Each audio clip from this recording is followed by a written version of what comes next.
अस्सलाम वालेकुम एवरीवन, मैं हूं मोहम्मद तला और आप लोग देख रहे हैं तलाश फिजिक्स एकेडमी। आज हम लोग सेकेंड ईयर फिजिक्स का लेक्चर कवर कर रहे हैं जिसमें हमारा chapter number 19 the atomic nucleus continue है। और आज जो लेक्चर हम लोग कवर करने वाले हैं वो होने वाला है basically about radioactivity and the nuclear changes that occurs due to radio activity.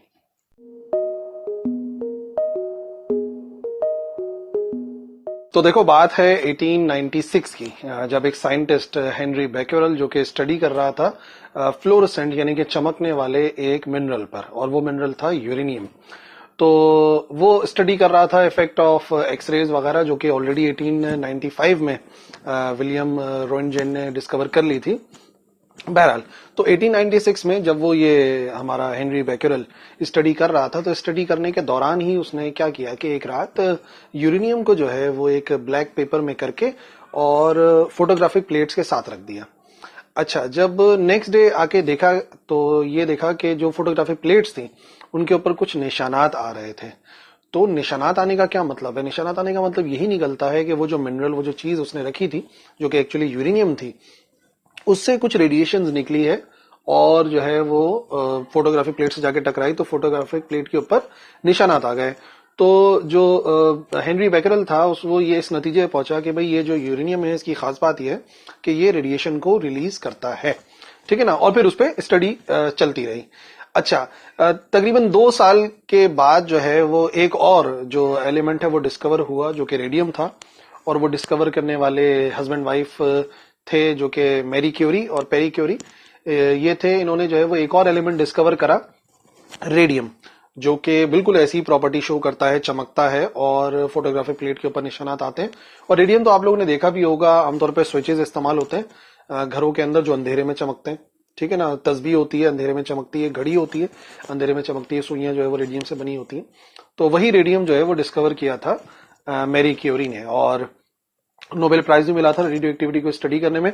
और हाँ, ये जो टर्म मैंने बेबी यूज करी है रेडियो एक्टिविटी, ये एक्चुअली सबसे पहले इस्तेमाल भी मैरी क्यूरी ने ही की थी, ठीक है ना। अच्छा, फिर क्या हुआ कि 2 साल के गैप में यानी कि 4 साल के अंदर एक और एलिमेंट जो है वो डिस्कवर हुआ और वो था पोलोनियम। तो तमाम के तमाम साइंसदान जो जमाने के थे फिजिसिस्ट, वो स्टडी करने लगे कि आखिर ये प्रॉपर्टी है क्या। क्या ये सिर्फ यूरेनियम की प्रॉपर्टी है, क्या ये सिर्फ रेडियम की प्रॉपर्टी है, या ये पोलोनियम की प्रॉपर्टी है। तो नहीं, अगर 3 एलिमेंट मिल गए तो इसका मतलब ये और कोई प्रॉपर्टी है। तो पता ये चला कि वो तमाम के तमाम एलिमेंट जिनका एटॉमिक नंबर 83 से ज्यादा है, और 83 है और 83 से ज्यादा है, वो खुद ब खुद ये प्रोसेस करते हैं, यानी खुद ब खुद जो है वो रेडिएशन को इमिट करते हैं, रिलीज करते हैं। और इस प्रोसेस को नाम दिया गया रेडियो एक्टिविटी का, ठीक है ना। अच्छा, क्यों करते हैं वो मैं आपको पहले समझा दूं, फिर बाकी बातों की तरफ बात करेंगे। देखो, बात यह है कि जो हमारा न्यूक्लियस है ना, न्यूक्लियस में 2 फोर्सेस होती हैं जो मेनली काम कर रही होती हैं। एक तो होती है रिपल्सिव फोर्सेस। किसी भी न्यूक्लियस के अंदर प्रोटॉन्स हैं और प्रोटॉन्स एक दूसरे को, जाहिर सी बात है, लगातार क्या कर रहे हैं, रिपेल कर रहे हैं। तो एक तो वो रिपल्सिव फोर्स है, लेकिन फिर वो एक साथ इतने करीब कैसे आए हैं, तो वहां पे एक न्यूक्लियर फोर्स भी पाई जाती है, वीक न्यूक्लियर फोर्स। वो क्या करती है कि वो इनको आपस में बाइंड करके रखती है।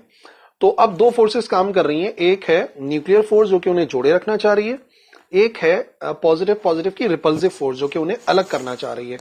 तो जैसे शुरुआत में आप देखो, यानी कि 83 से पहले पहले देखो, तो ये दोनों फोर्सेस एक दूसरे को बैलेंस करके रखती हैं। इस वजह से जो न्यूक्लियस होता है वो स्टेबल होता है। लेकिन 83 और 83 के बाद आप ये समझ जाइए कि जो रिपल्सिव फोर्सेस हैं वो ज्यादा होती हैं, और जो न्यूक्लियर फोर्सेस हैं जो उन्हें बाइंड करके रख रही थी उनका अमाउंट कम हो जाता है। इस वजह से जो न्यूक्लियस होता है वो डिसइंटीग्रेट होता है, टूटता है, और उसमें से रेडिएशन निकलती है। और ये जो पूरा प्रोसेस है न्यूक्लियस का ब्रेक होना, उसमें से रेडिएशन का एमिट होना, इसी को हम कहते हैं रेडियो एक्टिविटी। और जो एलिमेंट है वो कहलाता है रेडियो एक्टिव एलिमेंट।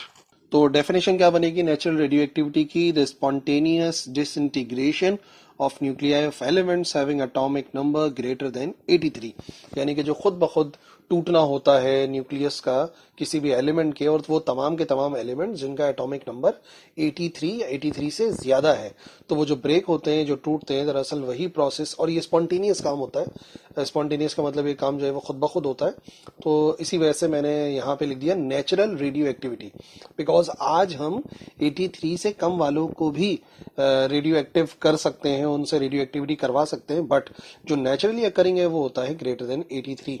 तो ये जो प्रोसेस होगा वो रेडियो एक्टिविटी कहलाएगा, और जो एलिमेंट्स होते हैं वो कहलाते हैं रेडियो एक्टिव एलिमेंट्स। तो ये जो रेडियो एक्टिविटी का प्रोसेस था, एक्सपेरिमेंट करा रदरफोर्ड ने किस तरीके से, उसको देख लेते हैं। देखो, सबसे पहले हमें चाहिए एक रेडियो एक्टिव सब्सटेंस जो रखा हुआ है लेड ब्लॉक के अंदर। एक ब्लॉक के अंदर रखा हुआ है, ये पूरा का पूरा जो है वो ब्लॉक जो है वो लेड से बना हुआ है, और यहाँ पर हमने एक कैविटी बनाई हुई है, खाली जगह बनाई हुई है, जहां से रेडियो एक्टिविटी बाहर जा सकती है। यानी हर तरफ नहीं, बल्कि हम चाह रहे रेडियो एक्टिविटी एक ही तरफ जाए, इस तरफ। तो हमने एक कैविटी बनाई हुई है, ठीक है। अच्छा, उसी के सामने हमने एक फोटोग्राफिक प्लेट रखी है, क्योंकि जो एक्सपेरिमेंट हुआ, जो सबसे पहले हेनरी बेक्यूरेल ने देखा था, वो असल में फोटोग्राफिक प्लेट पर ही उसका असर देखा था। तो हम भी इसी के ऊपर ऑब्जर्व करना चाहेंगे। अच्छा, एक स्लिट हमने लगा दी यहाँ पे। स्लिट क्या काम करेगी कि जो यहाँ से रेज निकलेंगी वो तो हर तरफ फैलेंगी ना, लेकिन हम ये चाह रहे हैं कि वो जो रेज हैं वो एक स्ट्रेट बीम की शक्ल में फोटोग्राफिक प्लेट की तरफ जाए। इस वजह से हमने वहां पर एक स्लिट बना दी है। स्लिट का मतलब हो गया एक छोटी सी ओपनिंग है जो कि एक बीम बना देगी उन रेडियो एक्टिव रेडिएशंस की। और फिर हमने क्या करा, हमने यहाँ पर जो है वो इलेक्ट्रिकली चार्ज प्लेट्स अप्लाई कर दी, 1 and 2, ठीक है ना। और इस तरीके से कर दिया कि फॉर एग्जांपल ये हो जाएगी पॉजिटिव प्लेट और ये हो जाएगी नेगेटिव प्लेट, यानी कि एक पॉजिटिव प्लेट होनी चाहिए और एक नेगेटिव प्लेट होनी चाहिए, जो कि हमने अप्लाई कर दी। एक्चुअली रेडिएशन तो निकल रही है ना, लेकिन हमारा जो एक्सपेरिमेंट था वो ये देखने का था कि आयन के ऊपर कोई चार्ज है भी या नहीं। अगर चार्ज है, वो जो रेडिएशन है चार्ज होंगी, तो जाहिर सी बात है उनके ऊपर पॉजिटिव नेगेटिव का कुछ ना कुछ असर तो होगा। मतलब अगर नेगेटिव होगी तो पॉजिटिव उन्हें अट्रैक्ट कर लेगी, अगर पॉजिटिव होगी तो नेगेटिव उसे अट्रैक्ट कर लेगा, और अगर उस पर कुछ भी असर नहीं होता तो इसका मतलब क्या हुआ, इसका मतलब ये हुआ कि उन रेडिएशन पे कोई असर नहीं है। तो जैसे ही हम एक्सपेरिमेंट को स्टार्ट करते हैं तो देखो रेडिएशन निकलती है स्लिट से, और फिर वो पहुंचती हैं इन जो प्लेट्स हैं, इलेक्ट्रोड जो हमने लगाई थी, इलेक्ट्रिकली चार्ज प्लेट्स, वहां तक। और यहाँ पर पहुंच के हमें नजर आता है कि उनके 3 हिस्से हो गए। और वो 3 हिस्से कैसे नजर आते हैं, क्योंकि फोटोग्राफिक प्लेट के ऊपर जो निशानात आएंगे, जो मार्क्स आते हैं, वो 3 मुख्तलिफ जगहों पर आते हैं। जैसे कि एक मार्क जो है वो जा रहा है इस तरफ, नीचे की तरफ बेंड हो रहा है, एक मार्क ऊपर की तरफ बेंड हो रहा है, और एक जो मार्क होता है वो अभी भी सेंटर में आ रहा होता है। यानी कि जो प्लेट्स हैं उन पे कुछ निशान इस तरफ आ रहे हैं, कुछ निशानात अभी भी सेंटर में आ रहे हैं, और कुछ निशानात नीचे की तरफ आ रहे हैं। तो इसका मतलब जो रेज हैं, जो रेडिएटिव रेज हैं, बेसिकली वो चार्ज्ड हैं और नहीं भी हैं। क्योंकि अगर कोई रे बैंड हो रही है तो इसका मतलब उसके ऊपर चार्ज है, और अगर रे बैंड नहीं हो रही तो इसका मतलब उस पर चार्ज नहीं है। तो फिर हमने इसको नाम दिया। हमने क्या नाम दिया, हमने जो सबसे पहले पॉजिटिव की तरफ बैंड हो रही थी, ऊपर वाली प्लेट मैंने आपको बताई थी पॉजिटिव थी और ये वाली नेगेटिव थी, तो जो पॉजिटिव की तरफ बैंड हुई उनको नाम दिया गया बीटा पार्टिकल्स, और वो थे नेगेटिवली चार्ज्ड, ठीक है। बीटा पार्टिकल्स जो गई अनडिफ्लेक्टेड, वो गैमा रेज थी, उनके ऊपर कोई चार्ज नहीं था। हमें कैसे पता कोई चार्ज नहीं है, क्योंकि वो डिफ्लेक्ट नहीं हुई इलेक्ट्रिक प्लेट्स की वजह से, तो इसका मतलब उस पर कोई चार्ज नहीं था। और फिर जो रेज थी, जो अल्फा पार्टिकल्स थे, वो डिफ्लेक्ट हो गए नेगेटिव प्लेट की तरफ। इसका मतलब उनके ऊपर कौन सा चार्ज होगा, उनके ऊपर चार्ज होगा पॉजिटिव, ठीक है ना। तो सबसे पहले ये जो 3 हमें रेडियो एक्टिव रेडिएशन मिली है, इनके बारे में थोड़ी सी इनकी प्रॉपर्टीज डिस्कस कर लेते हैं। वैसे चैप्टर नंबर 20 में भी आपको डिटेल में मिल जाएंगी, लेकिन ये कि कुछ प्रॉपर्टीज अभी डिस्कस करना जरूरी है। तो अल्फा पार्टिकल इनमें सबसे ज्यादा भारी है, और उसका मास जो है वो एक हीलियम के न्यूक्लियस के बराबर होता है, ठीक है। अल्फा पार्टिकल का मास बराबर होता है हीलियम के न्यूक्लियस के, और हीलियम के न्यूक्लियस का मास कितना होता है, 6.64 10⁻⁻27 किलोग्राम, ठीक है ना। ये उसका मास है।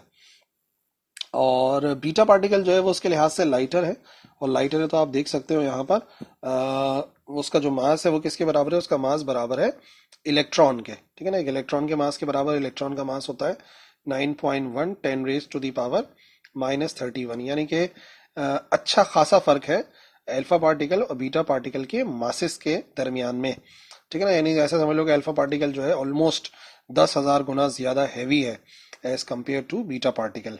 अच्छा, गैमा रेज हैं, इनका कोई मास नहीं होता, सो यहाँ पर हमने लिख दिया नो मास।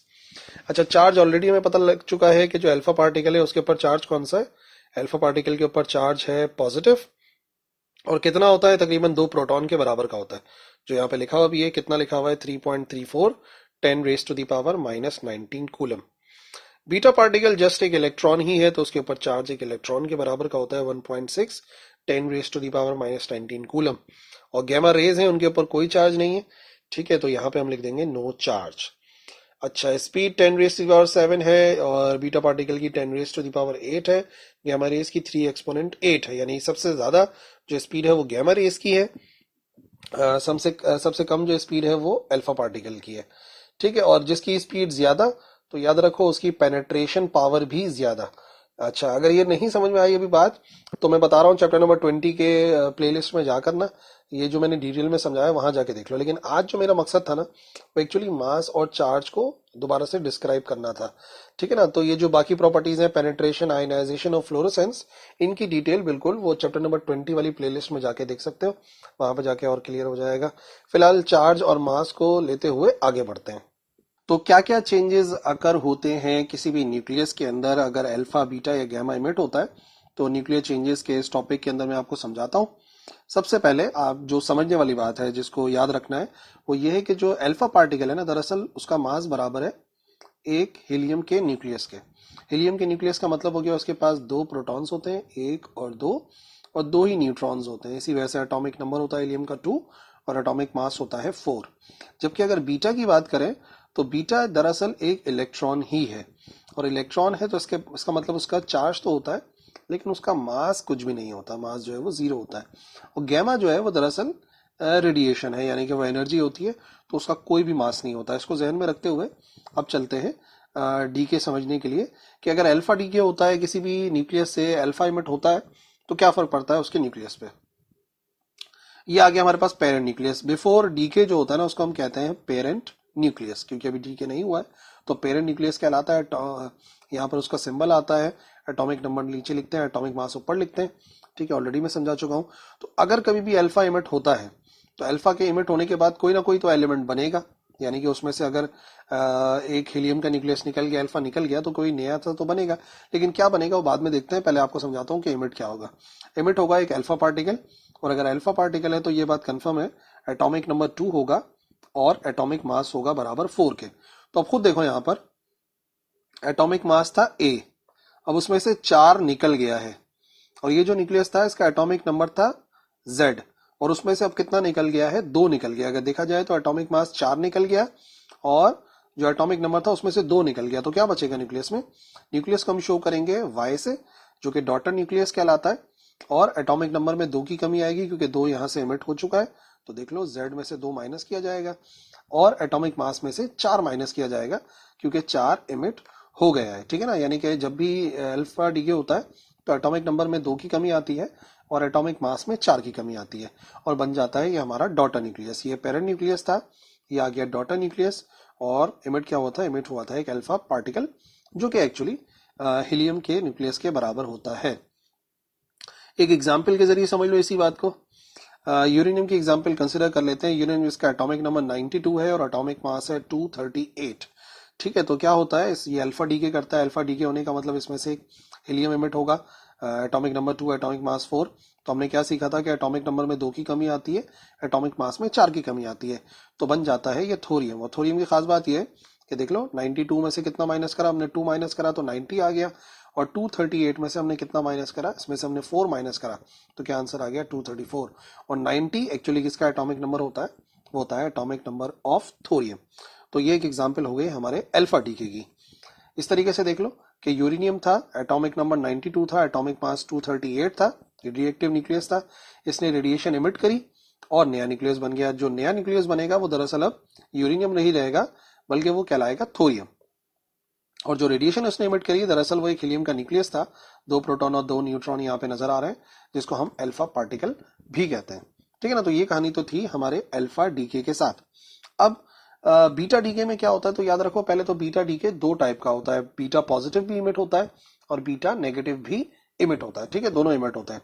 तो पहले बीटा पॉजिटिव अगर इमिट होता है तो क्या फर्क पड़ता है, atomic number Z, atomic mass A। मिसाल के तौर पे बीटा पॉजिटिव इमिट हो गया, तो जब बीटा पॉजिटिव इमिट होगा तो क्या बनेगा यहाँ पे न्यूक्लियस। तो याद रखो जब भी पॉजिटिव बीटा इमिट होता है तो एटॉमिक नंबर में 1 की कमी आती है और एटॉमिक मास में कोई फर्क नहीं पड़ता। सही, एटॉमिक नंबर में 1 की कमी आती है और एटॉमिक मास में कोई फर्क नहीं पड़ता जब भी क्या इमिट होता है, बीटा पॉजिटिव। यानी पॉजिटिव इमिट हुआ तो Z में से एक माइनस करना है। क्यों माइनस करना है, इसकी लॉजिक समझ लो। देखो मिसाल के तौर पे अगर हम ऑब्जर्व करें ना तो एक जो न्यूट्रॉन होता है ना, एक जो न्यूट्रॉन होता है उसका जो मास होता है वो एक्चुअली बराबर होता है mass of proton plus mass of electron के। अब ये बात समझ लो कि एक न्यूट्रॉन कब बनता है, एक न्यूट्रॉन तब बनता है जब हम यहाँ पे देखें कि भाई एक प्रोटॉन और एक इलेक्ट्रॉन मिलते हैं तो क्या बन जाता है, मास ऑफ न्यूट्रॉन बनता है। और देख लो चार्ज प्रोटॉन के पास पॉजिटिव होता है, इलेक्ट्रॉन के पास नेगेटिव होता है, इसी वजह से जब दोनों कंबाइन होते हैं तो नतीजे में क्या बन जाता है, न्यूट्रॉन। तो आप समझिएगा इस तरीके से कि जो न्यूट्रॉन है ना वो बेसिकली क्या है, न्यूट्रॉन इस तरीके से है कि न्यूट्रॉन तब बनेगा जब एक प्रोटॉन और एक इलेक्ट्रॉन कंबाइन होगा, एज मासेस भी बराबर आ रहे हैं और चार्जेस भी बराबर आ रहे हैं। तो हम यहाँ पे कह रहे हैं कि अगर बीटा पॉजिटिव इमिट होता है तो बीटा पॉजिटिव इमिट होने को हम ये भी कह सकते हैं कि समझ लो एक इलेक्ट्रॉन गेन हो रहा है। पॉजिटिव बीटा इमिट होने को हम ये भी कह सकते हैं कि एक इलेक्ट्रॉन गेन हो रहा है।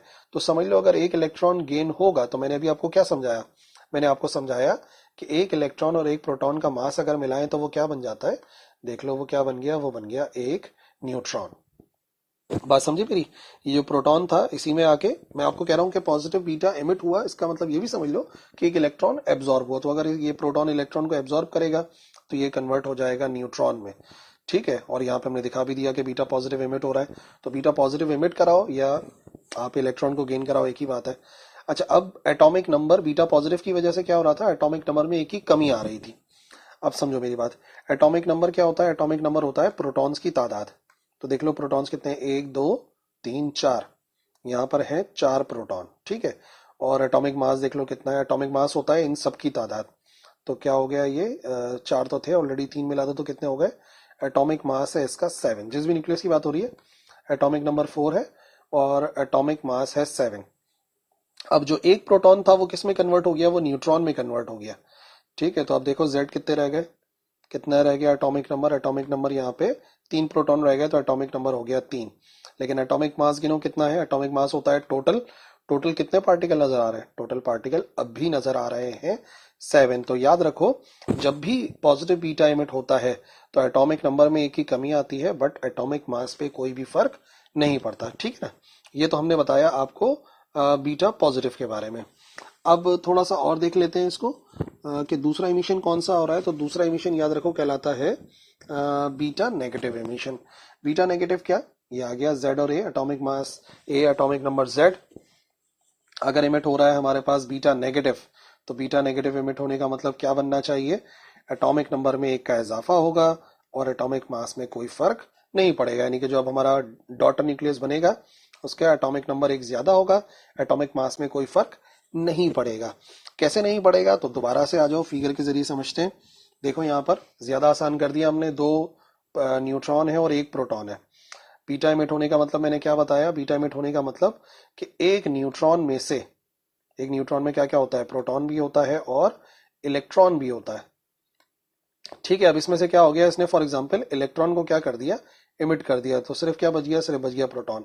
इसी वजह से उसकी जगह पर एक प्रोटॉन आ गया, ठीक है। ये रहा नेगेटिव बीटा जो कि एमिट हुआ, जो कि एक्चुअली इलेक्ट्रॉन ही होता है। तो फिर देखो एटॉमिक नंबर कितना है इसका, एटॉमिक नंबर है 1, ठीक है ना। एटॉमिक नंबर 1 है क्योंकि प्रोटॉन 1 है और एटॉमिक मास टोटल कितना है, एटॉमिक मास है 3।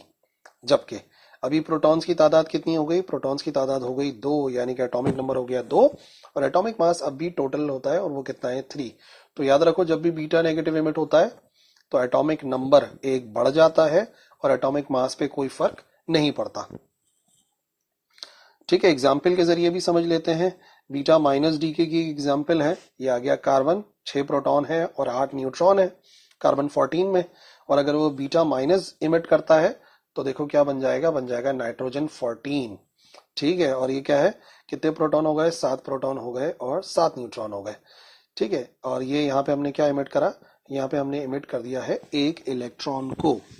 तो अगर टोटल किया जाए तो देख लो अभी भी प्रोटॉन्स 6 थे, 6 में से एक, जैसे ही हमने देखा कि बीटा माइनस हुआ तो एटॉमिक नंबर एक बढ़ जाता है, एटॉमिक नंबर बढ़ के 7 हो गया और टोटल अब भी कितना रहेगा, टोटल अब भी 14 आएगा। 6 + 8 14 और 7 + 7 भी कितना होता है, 14 होता है। तो एटॉमिक मास सेम रहेगा, ठीक है। और दूसरा जो बीटा पॉजिटिव डीके होता है, बीटा प्लस डीके जिसे हम कहते हैं, उसमें क्या फर्क पड़ेगा, तो उसमें मिसाल तौर पर कार्बन जिसका एटॉमिक मास 10 है, ठीक है, एटॉमिक मास 10 है यानी कि 6 प्रोटॉन है, कार्बन में प्रोटॉन तो 6 ही होता है और न्यूट्रॉन है 4। पॉजिटिव बीटा इमिट होने का मतलब एटॉमिक नंबर में एक ही कमी आएगी, एटॉमिक नंबर में एक ही कमी आने का मतलब हो गया कि 6 की जगह क्या हो जाएगा, ये 6 की जगह रह जाएगा 5, ठीक है, 6 की जगह 5 रह गया, एटॉमिक नंबर में की कमी आ गई और ये अब बन जाता है बोरॉन, जो कि 5 प्रोटॉन्स है। और देख लो एक पॉजिट्रॉन इमिट हुआ, तो ये जो प्लस बीटा डीके होता है, इसको मैं ये भी कह सकता हूँ पॉजिट्रॉन होता है। और अभी भी देख लो जो टोटल आएगा एटॉमिक मास, इसका भी 10 आ रहा है और इसका भी जो टोटल आ रहा है वो 10 आ रहा है। तो इसका मतलब बीटा प्लस डीके की वजह से एटॉमिक नंबर में एक ही कमी आती है, बट एटॉमिक मास पे कोई फर्क नहीं पड़ता है। और तीसरा और आखिरी डीके जो है वो गैमा डीके है। तो क्या फर्क पड़ता है किसी न्यूक्लियस पे, अगर गैमा एमिट होता है तो सिर्फ जो एलिमेंट होता है उसके ऊपर ये स्टार लगाया हमने, जो शो कर रहा है कि एक्चुअली एक अनस्टेबल न्यूक्लियस है। और अगर वो गैमा एमिट करता है तो याद रखो सिर्फ वो थोड़ा सा स्टेबल हो जाता है, उसकी स्टेबिलिटी बढ़ जाती है। बाकी ना उसके एटॉमिक नंबर पे कोई फर्क पड़ता है और ना ही एटॉमिक मास पे कोई फर्क पड़ता है, क्योंकि गैमा के बारे में आपको मैंने बताया, गैमा दरअसल एनर्जी है, कोई मास तो होता नहीं है उसका। तो सिर्फ जो पहले ज्यादा अनस्टेबल था न्यूक्लियस, वो अब उसकी जो स्टेबिलिटी होती है वो बढ़ जाती है। ठीक है, वो उतना एक्साइटेड नहीं रहता है आफ्टर गैमा डी के। ठीक है, देख लो यहाँ पे एक पेरेंट न्यूक्लियस है, एटॉमिक नंबर Z है, एटॉमिक मास A है, गैमा रे एमिट करा, बना तो डॉटर, लेकिन जाहिर सी बात है वही सेम रहेगा X, एटॉमिक नंबर भी सेम और एटॉमिक मास भी सेम। गैमा का ना कोई एटॉमिक नंबर होता है और ना ही कोई एटॉमिक मास। ठीक है, और फिर अब सबसे ज्यादा मेरा पसंदीदा पार्ट हर लेक्चर का, जहां मैं समराइज कर दूंगा आपके लिए। सबसे पहले जब अल्फा डीके होता है तो देख लो एटॉमिक नंबर में 2 की कमी आती है, एटॉमिक मास में 4 की कमी आती है।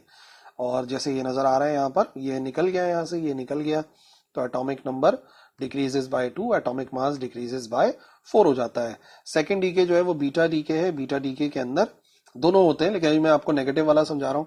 तो अगर एक इलेक्ट्रॉन इमिट हो गया तो याद रखो एक जो न्यूट्रॉन था, जब उसमें से एक निकल जाएगा इलेक्ट्रॉन तो अपने आप वो पॉजिटिव हो जाएगा, यानी प्रोटॉन हो जाएगा। और ऐसे में जब प्रोटॉन की एक तादाद बढ़ गई तो एटॉमिक नंबर 1 बढ़ गया और एटॉमिक मास पे कोई फर्क नहीं पड़ता है। गैमा डीके के अंदर हमने अभी अभी देखा सिर्फ एक्साइटेड न्यूक्लियर स्टेट होती है, एक्साइटेड होता है और थोड़ा सा जो एक्साइटेशन है वो कम हो जाती है और एटॉमिक मास और एटॉमिक नंबर पे कोई फर्क नहीं पड़ता। लेकिन जब एमिट होता है हमारा पॉजिट्रॉन, पॉजिट्रॉन का मतलब क्या हो गया, पॉजिटिव बीटा, पॉजिटिव बीटा का मतलब ये हो गया ना, ये पॉजिटिव चार्ज एमिट होगा, तो अपने आप क्या होता है, अपने आप जो एटॉमिक नंबर है उसमें 1 की कमी आ जाती है, क्योंकि एक पॉजिटिव चार्ज कम हो गया और एटॉमिक मास पे कोई फर्क नहीं पड़ता, जैसा कि मैंने आपको समझाया। So that's it. I hope आपको रेडियो एक्टिविटी से रिलेटेड जो बातें मैंने इस लेक्चर के अंदर समझाई वो समझ में आ गई। और अगर कोई कंफ्यूजन है, कुछ पूछना चाहते हो तो बिल्कुल आप लिखो कमेंट सेक्शन में, मैं इंशाल्लाह उन्हें रिप्लाई करूंगा। But that's all for today. Allah Hafiz.